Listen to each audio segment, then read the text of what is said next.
Well, the media wasted no time challenging some of the early Republican candidates on the issue of abortion. But then something interesting happened. Rand Paul managed to put the Democrats on the defensive in a back and forth with the chair of the Democratic National Committee. Trace Gallagher live in our West Coast newsroom with what has become already a big moment in the opening weeks of this race.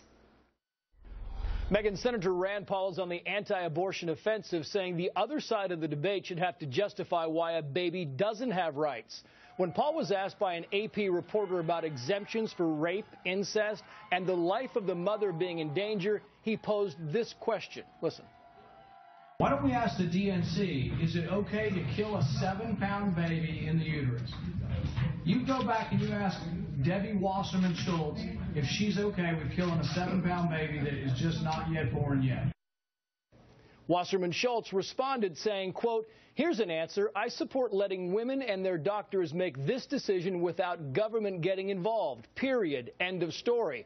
But the story was just beginning because she didn't answer Rand Paul's question. It came up again in subsequent interviews. On CNN, she was asked if it's okay from her perspective to kill a 7-pound baby in uterus. Again, the DNC chair sidestepped the question and was not pressed any further. But when she appeared on the Kelly File, Wasserman Schultz was reminded that 80% of the public is against abortion in the third trimester. And then there was this exchange. The state has the right to set limits. They have the right to set limits. Exactly. And so he's trying to get to the Democrats' position on at what point is it appropriate to say it's no longer just between a woman and her doctor? What is appropriate from our perspective, I'll speak for myself, but I think I can speak for most in my party, and that is that a woman's right to make her own decisions about her body should be between her and her doctor. Wasserman Schultz was unable to pick a specific date and time for when life begins. Rand Paul has said he's 100% pro-life, but has said he would also support an exemption if the mother's life was in danger. Megan. Trace, thank you. Joining me now, Tony Perkins, president of the Family Research Council. Great to see you, Tony. And what a moment that has turned out to be in this campaign already, for the first time to hear abortion being talked about in this manner. That one question, whether or not Ms. Schultz would draw the line at a 7-pound baby, really has turned the tables, because this has shown just how extreme the Democratic Party is on the issue of abortion. And I would have to say this, Megan, not just the Democratic Party, but really the media, that for years they've given cover to those who just want to play these gotcha questions on the exceptions issue. Because by and large, I mean, I would say many Republicans believe in life, period, from the time of conception forward, and they want that baby protected from that point forward.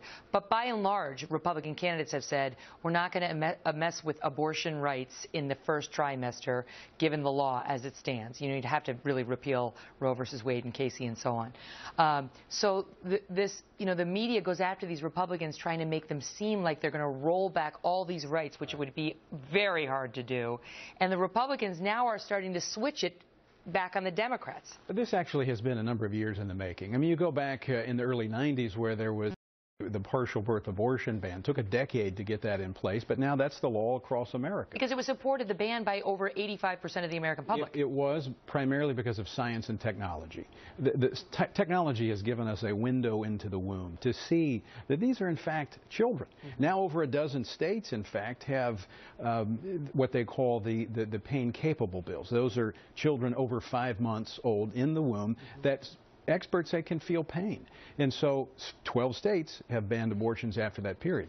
But what's been interesting about this is that this, I think, goes back to really about 2 years ago when Kermit Gosnell, the abortionist in Philadelphia, who was sentenced to life in prison for murder, that has really drawn back the curtain on what Ms. Schultz is defending. And what the response is. Some of it, yes, because her response is so sweeping. I think a thoughtful response. You know, the Democrats say safe, legal, and rare. Needs to emphasize the rarity and the extreme cases in which they think that would be appropriate, as opposed to refusing to set the limits. She draws a big circle, includes everything in it, and the response to her comment, and part to your program that you had her on, has shown that the American people are not with them, and the Democratic Party is more in line with Kermit Gosnell than they are the American people on the issue of But abortion. if they're not, she should just, and the Democrats should clarify that, because safe, legal, and rare should be.